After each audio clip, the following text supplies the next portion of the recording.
नमस्कार, India news देख रहे हैं आप और मैं हूं आपके साथ पुनीता सिंह। बुलेटिन की शुरुआत में हम बात करेंगे राष्ट्रपति पुतिन के भारत दौरे की, क्योंकि उनके भारत दौरे का आज दूसरा दिन है और आज काफी महत्वपूर्ण दिन। 4 साल बाद रूसी राष्ट्रपति पुतिन की भारत दौरे का आज दूसरा दिन और बेहद अहम दिन है। पीएम मोदी के साथ उनकी अहम बैठक आज होगी, जिसमें दोनों देशों के बीच कई बड़ी डील हो सकती है। रूसी राष्ट्रपति के इस दौरे को लेकर दुनिया भर की नजर टिकी हुई है और साथ ही साथ यूक्रेन युद्ध शुरू होने के बाद पहली बार पुतिन भारत आए हैं। हैदराबाद हाउस में 23वें भारत रूस सम्मेलन का आयोजन होना है, जिसमें पीएम मोदी और रूसी राष्ट्रपति पुतिन शामिल होंगे। उनकी यात्रा के दौरान व्यापार, रोजगार, खाद्य सुरक्षा से लेकर स्वास्थ्य, अंतरिक्ष और संस्कृति से जुड़े कई अहम समझौतों पर आज हस्ताक्षर होंगे और ऐसे में ये दिन काफी महत्वपूर्ण माना जा रहा है और सबकी निगाहें टिकी हुई है कि जब 23वें शिखर समिट की शुरुआत होती है, द्विपक्षीय वार्ता होती है, तो आखिर क्या अहम डील जिस पर दोनों देशों के बीच सहमति बनती है। देखिए, डिफेंस सेक्टर को लेकर तो लगातार चर्चाएं हो रही है, लेकिन इसके अलावा क्या अन्य सेक्टरों पर भी फोकस रहेगा, क्योंकि इस बार जो जानकारी सामने आ रही है कि डिफेंस सेक्टर के अलावा व्यापार किस तरीके से दोनों देशों के बीच आगे बढ़े, कैसे मजबूती हो और दोनों देशों को कैसे फायदा मिले, इसे लेकर भी चर्चा होगी। कुल मिलाकर ट्रेड पर भी पूरा फोकस रहने वाला है रूस और भारत का। यानी कि देखना यही होगा कि डिफेंस के अलावा क्या व्यापार को भी आगे ले जाने को लेकर आज कोई बड़ी सहमति होगी, क्योंकि देखिए जब पुतिन भारत आए हैं इसके बाद जरूर ये कहा जा रहा है कि दोस्ती तो काफी तगड़ी है, काफी पुरानी है और जो केमिस्ट्री दोनों की देखने को मिली है उसे लेकर भी काफी चर्चाएं हो रही है। लेकिन बात होगी कि कैसे अब दोनों देशों को मजबूती के साथ आगे लेकर जाया जाए, इसे लेकर भी फोकस आज रहेगा। कुल मिलाकर मोदी पुतिन में क्या क्या डील हो सकती है वो भी हम आपको जरा समझा देते हैं। देखिए, रिलॉस समझौता लागू हो सकता है। थोड़े दिन पहले ही देखिए अब रूस की संसद में इसे लेकर सहमति जताई गई थी और अब इसे लेकर भी समझौते को लेकर चर्चा हो रही है। S-400 की नई खेप खरीदने पर चर्चा, यानी कि 2 खेप, 3 खेप पहले ही आ चुकी है भारत, 2 खेप अभी बाकी है, जिसे लेकर भी चर्चा होगी। S-500 की डील पर भी बात होगी। S-500 जो एडवांस टेक्नोलॉजी से लेस और S-400 का अपग्रेड वर्जन ये है और इसे पर भी चर्चा होने की संभावना। इसके अलावा R-37M air to air missile, इसे लेकर भी आज डील हो सकती है कि पक्की हो जाए। और इसी के साथ ही 5वीं पीढ़ी का Su-57 फाइटर प्लेन, जिसे लेकर भी ये कहा जा रहा है, जानकारी खुद देखिए रूस की प्रवक्ता की तरफ से दी गई थी और ये कहा गया था कि इस पर भी चर्चा होगी। तेल व्यापार पर हो सकता है कि चर्चा हो जाए। तेल व्यापार को लेकर अमेरिका का क्या स्टैंड रहा है भारत को लेकर, ये पूरी दुनिया ने देखा है और ऐसे में ये मुद्दा भी काफी अहम है। इसके अलावा ट्रेड बैलेंस पर भी बातचीत आज हो सकती है, यानी कि व्यापारिक तौर पर किस तरीके से दोनों देशों का सहयोग मिलना चाहिए, कैसे आगे जो है व्यापार हो, इसे लेकर भी आज अहम बातचीत होने वाली है। तो क्या इसे लेकर भी कोई बड़े फैसले लिए जा सकते हैं, यानी कि डिफेंस सेक्टर से लेकर व्यापारिक क्षेत्र में भी आज पूरा फोकस दोनों देशों का रहने वाला है। लेकिन जो चर्चाएं हो रही है, क्या उस पर मुहर लग सकती है? यानी कि देखिए, अगर हम S-500 की बात करते हैं, Su-57 की बात करते हैं, तो क्योंकि एडवांस टेक्नोलॉजी से लेस ये तमाम चीजें रहने वाली है और ऐसे में अगर भारत और रूस के बीच इसे लेकर सहमति बनती है तो भारत को कहीं ना कहीं मजबूती जरूर इससे मिलेगी रक्षा क्षेत्र में और ऐसे में भारत पूरी कोशिश करेगा कि इस पर भी सहमति बन जाए। लेकिन क्या इसमें सफल हो पाएगा भारत? क्या भारत के हाथ ये तमाम चीजें लग पाएगी? इस पर पूरी दुनिया की नजर, क्योंकि देखिए पश्चिमी देश की अगर हम बात करते हैं, इसके अलावा अमेरिका की बात करते हैं, तो इस मुलाकात को लेकर तमाम देशों की नजर इस वक्त टिकी हुई है और ऐसे में जब S-500 Su-57 को लेकर डील पक्की होती है तो इसका इंपैक्ट कैसे आने वाले दिनों में बाकी देशों पर पड़ता है, ये जानना और समझना भी बहुत जरूरी हो जाता है। लेकिन उससे पहले आपको ये बता दें कि डिफेंस सेक्टर को लेकर देखिए समझौते तो लगातार और जो मजबूती है भारत रूस के बीच हमने दशकों से देखी है और 8 दशक का ये जो व्यापारिक रिश्ता रहा है डिफेंस क्षेत्र में, वो काफी मजबूत हमने देखा है। लेकिन अब इस बार ये माना जा रहा है, विशेषज्ञों का ये मानना है कि डिफेंस सेक्टर के साथ साथ अब पूरा फोकस होगा कि ट्रेड को कैसे आगे बढ़ाया जाए। तो क्या ट्रेड को लेकर भी आज सहमति बनती है? क्या इसे लेकर भी कोई बड़ी डील पक्की होती है, इस पर भी नजर रहेगी। लेकिन हमारे साथ मेहमान जुड़ चुके हैं, मेजर जनरल पीके सहगल जी हमारे साथ जुड़े हुए हैं डिफेंस एक्सपर्ट के तौर पर, श्रुति दास गुप्ता विदेश मामलों की जानकार भी हमारे साथ जुड़ी हुई हैं। आप दोनों का बहुत स्वागत है इस चर्चा में।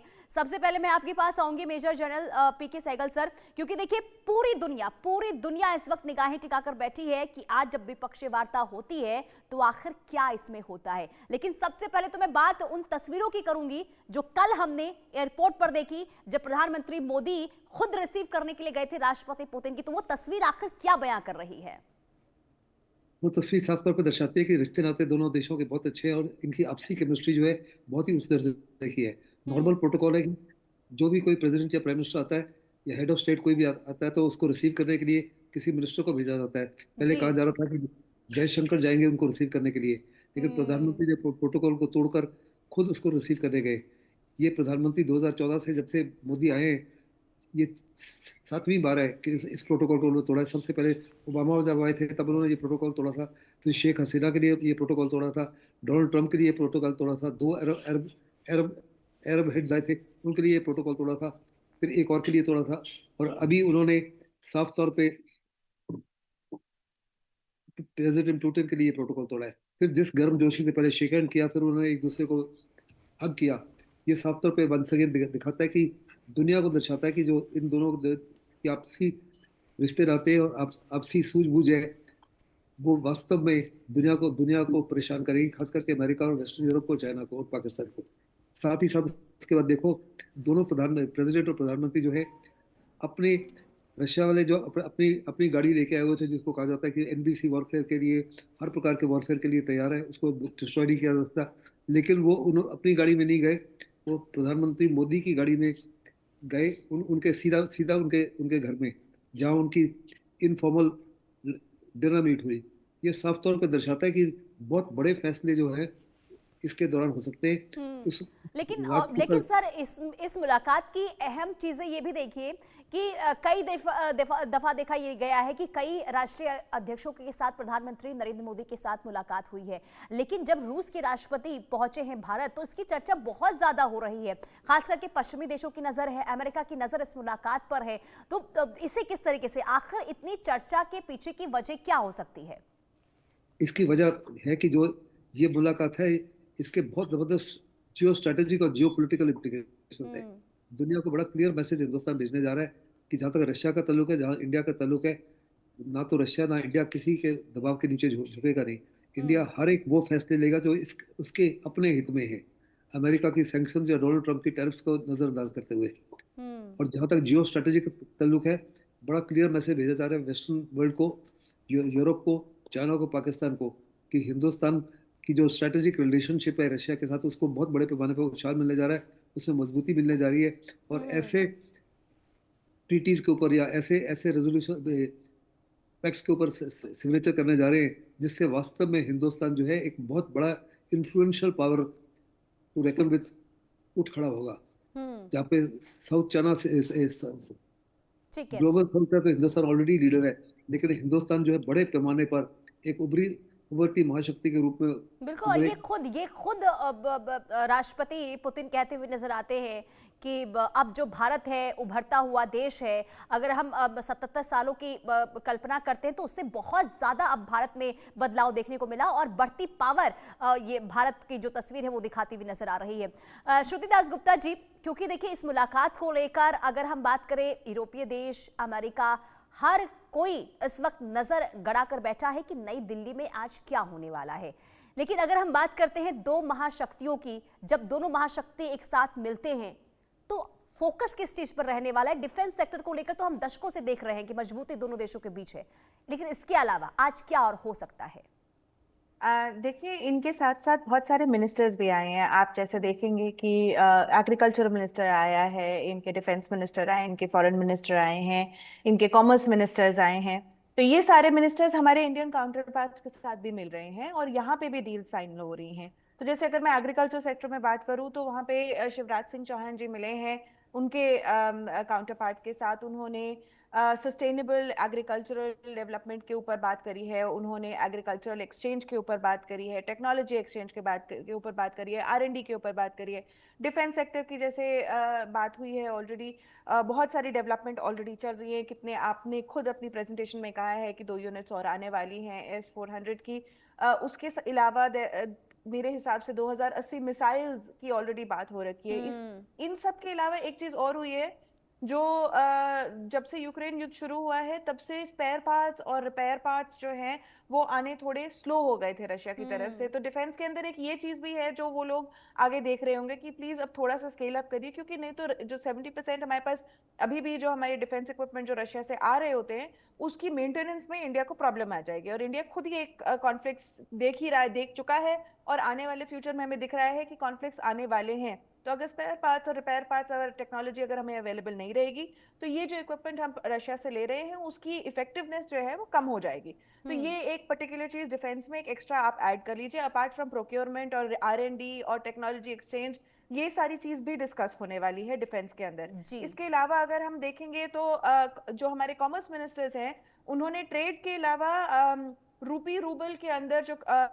एक्सचेंज होने वाला है वो किस तरह से फैसिलिटेट किया जाए विदाउट सैंक्शंस के, मतलब सैंक्शंस को बाईपास करते हुए। तो उनका FPS सिस्टम हमारे UPI सिस्टम के साथ, उनका हमारा रूपे उनके MIR मीर के साथ कैसे कोऑपरेट कर सकता है जिससे दोनों देशों के बीच में जो ये आर्थिक संबंध है किस तरह से स्मूथली फ्लो कर सके, ये एक चीज उन्होंने डिस्कस करी है। हमारे न्यूक्लियर के अंदर कोऑपरेशन चलने वाली है, जो ऑलरेडी हम KNPP प्लांट जो तमिलनाडु में है उसको लेकर हम न्यूक्लियर फ्यूल जो है वो 3rd रिएक्टर ऑनवर्ड्स वो प्रोवाइड करने वाले हैं। तो वो ऑलरेडी एक बैच आ चुका है, आने वाले बैचेस कैसे आएंगे उसको लेकर बात होने वाली है। तो और साथ में उन्होंने एक चीज जो अभी डेवलप करी है वो है आपकी Russia education agency, Russian education industry India में ही दिसंबर में भी उन्होंने खोली है। इससे क्या होने वाला है, म्यूचुअल अंडरस्टैंड स्किल डेवलपमेंट के लिए जो आप लेबर एक्सचेंज लेबर पैक्ट जो हुआ है अभी उसके अलावा स्किल पैक्ट भी जो है इसको आप स्किल पैक्ट की तरह देख लीजिए। स्किल डेवलप करने वाले हैं वो, इसके अंदर स्किल कैसे डेवलप करेंगे वो कि म्यूचुअल आपकी क्वालिफिकेशंस का रिकॉग्निशन होगा, यहाँ के स्टूडेंट्स वहां जा सकते हैं, वहां के स्टूडेंट्स यहाँ आ सकते हैं, आपके एजुकेशन इंस्टीट्यूट्स कोऑपरेशन में काम करेंगे। तो एक पिरामिडल स्ट्रक्चर बनाया जा रहा है जिसके अंदर आप बेस पकड़ लीजिए, जैसे आप एजुकेशन है तो एजुकेशन कैसे है, उसके बाद हमारे देखे गए पिछले कुछ महीनों में रिपोर्ट्स भी आई हैं कि भाई फेक कॉन्ट्रैक्ट्स करके वहां ले गए, वहां बंदी बन गए इंडियन एम्प्लॉयज, फिर इंडियन गवर्नमेंट को वहां पे रशियन गवर्नमेंट के साथ रिक्वेस्ट करनी पड़ी कि भाई ये गलत लेबर कॉन्ट्रैक्ट्स में ले गए थे, वो वहां मर्सनरीज की तरह काम करने लग गए थे, और उनके ये वाली जो प्रॉब्लम्स है इन लूप होल्स को उन्होंने लेबर पैक्ट के थ्रू उन्होंने सॉल्व किया है। तो ये अगर आप देखें ये बहुत ही कॉम्प्रिहेंसिव, ये हमारी जो टीम है आई थिंक इंडिया की और रशिया की, उन्होंने बैठ के मैक्रो लेवल पे देखा कि हमें करना क्या है और फिर उसकी माइन्यूटेस्ट ऑफ डिटेल्स में माइक्रो लेवल में जाके देखा है। तो अगर हम कहें कि सिर्फ जियोपॉलिटिकल एक्शंस है, नहीं, ये दो देशों की बैठ के इकट्ठा बड़े आगे बढ़ने की सोच के को लेकर ये डील होने वाली है। तो आज का दिन बहुत ही ज्यादा इंपॉर्टेंट है और बहुत सारे पैक्ट्स MOUs इसमें से निकलेंगे। बिल्कुल, दोनों देशों का फोकस होगा कि दोनों ही देशों को फायदा हो, मजबूती हो, आगे बढ़े आर्थिक तौर पर, और इसलिए काफी महत्वपूर्ण माना जा रहा है जो आपने भी जानकारी दी। लेकिन PK सहगल सर, मैं आपसे ये समझूंगी, देखिए अगर हम S-500 की बात करते हैं, अगर मैं गलत हूं तो आप मुझे सर प्लीज करेक्ट कीजिएगा, जहां तक मैंने पढ़ा था कि अभी तक S-500 का इस्तेमाल रूस ने भी नहीं किया है। ऐसे में S-500 की अगर चर्चा हो रही है तो क्या माना जाए कि भारत के बीच और रूस के बीच S-500 को लेकर डील पक्की हो सकती है ऐसे समय में जब अब तक रूस ने भी इसका इस्तेमाल ना किया हो? तो यस, इसके ऊपर डील हो सकती है। अगर आप देखो तो हमारे प्रधानमंत्री के साथ तो अपेक्षा है कि हिंदुस्तान को सुदर्शन चक्र दिया जाए जिससे पूरा देश जो है सुरक्षित रहे दुश्मन के हर प्रकार के हवाई हमले से, हर प्रकार के बैलिस्टिक मिसाइल से, हर प्रकार के ड्रोन से, हर प्रकार के क्रूज मिसाइल से, हर प्रकार के रॉकेट्स वगैरह से। S-500 जो है, S-400 जो है एक रीजन को या एक सेक्टर को प्रोटेक्ट करता है। उसकी मैक्सिमम रेंज है 400 किलोमीटर और मैक्सिमम ऊंचाई 30 किलोमीटर के टारगेट को डिस्ट्रॉय कर सकता है। S-500 की रेंज है 500 से 600 किलोमीटर और 180 से 200 किलोमीटर के इलाके तो कोई भी एयर थ्रेट है तो उसको बर्बाद कर सकता है, इंक्लूडिंग लो ऑर्बिटिंग सैटेलाइट्स। अगर आपको याद हो, ऑपरेशन सिंदूर के समय चाइना ने minute to minute, second to second information हमारी लोकेशन के बारे में पाकिस्तान को दी थी। अगर आवश्यकता पड़े तो हम उनके जो लो ऑर्बिटिंग सैटेलाइट्स हैं जो इसी ऊंचाई पर उड़ते हैं उनको डिस्ट्रॉय कर सकते हैं। साथ ही साथ जो S-400 है वो केवल 3 प्रकार के हवाई एयर टारगेट्स को डिस्ट्रॉय कर सकती है, हवाई जहाज को, क्रूज मिसाइल्स को, ड्रोन्स को। S-500 जो है इसके अलावा बैलिस्टिक मिसाइल्स, जो लॉन्ग रेंज बैलिस्टिक मिसाइल्स है, जो न्यूक्लियर टिप मिसाइल्स है, चाइना की, पाकिस्तान की या किसी और देश की, उसको बर्बाद कर सकता है। साथ ही साथ वो हाइपरसोनिक मिसाइल जो है उसको क्लेम कर रहा है कि उसको भी बर्बाद कर सकता है। साथ ही साथ वो आजकल बहुत बड़े पैमाने पे ग्लाइड बॉम्ब्स इस्तेमाल हो रहे हैं, वो ग्लाइड बॉम्ब्स को भी बर्बाद कर सकता है। फिर S-400 जो है वो केवल और केवल आपको एयर डोमिनेंस देगा over certain sector, over certain region. S-500 जो है पूरे देश को सुरक्षा देगा, हर सिटी को प्रोटेक्शन देगा, हर नेशनल स्ट्रेटेजिक एसेट को प्रोटेक्ट करेगा, चाहे वो न्यूक्लियर इंस्टॉलेशंस हो, चाहे वो पावर प्लांट्स हो, चाहे वो ऑयल डम्प्स हो, चाहे वो फ्यूल डम्प्स हो, चाहे वो पोर्ट्स हो, चाहे एयरपोर्ट्स हो, जो भी है, चाहे कम्युनिकेशन सेंटर्स हो, चाहे कमांड एंड कंट्रोल सेक्टर्स हो, या एयर हेडक्वार्टर हो, आर्मी हेडक्वार्टर वगैरह, ये सारे के सारे जितने भी काउंटर फोर्स टारगेट्स हैं, जो जिसमें काउंटर फोर्स टारगेट मतलब आपकी सिटी के ऊपर नुकसान पहुंचाता है, दिल्ली को हमला करता है, जिससे बहुत बड़े पैमाने पर बिलियन से लोग की जानें जा सकती है, प्रॉपर्टी का नुकसान हो सकता है, उनको बताएगा। और काउंटर वैल्यू टारगेट्स होते हैं कि आपके आर्मी या एयरफोर्स या नेवल एसेट्स को बर्बाद करना। तो ये दोनों के खिलाफ आपको हर प्रकार की सुरक्षा प्रदान कर सकता है।